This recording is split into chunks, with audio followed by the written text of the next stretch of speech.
Hello and welcome back. Today we're talking about retrieval augmented generation. Now, even though the name is quite a complex one, it's actually a very straightforward concept. So here you've got a foundation model, and let's say a user interacts with this foundation model. It could be one of your employees, could be a customer, could be somebody on your team doing an analysis of something.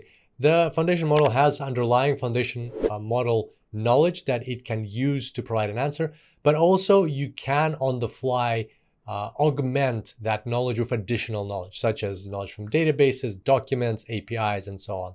You can the foundation model will dynamically retrieve that knowledge, and that's very important for the exam. Remember, it's dynamic. It happens on the fly as the request comes in. That's when the retrieval happens. And then it can provide an answer to the user. So an example use case would be, imagine you create a foundation model that provides answers to your customers, like a customer support model.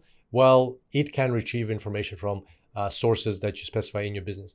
Or, for example, a company corporate knowledge base. So you can use a foundation model, link it with PDFs that you might have about your business, databases, other documents talking about the policies in your business and culture and things like that. And then your employees can talk to the foundation model, and it will know these additional things that it would have otherwise not been able to know just from its foundation model knowledge. It can be augmented with this additional information.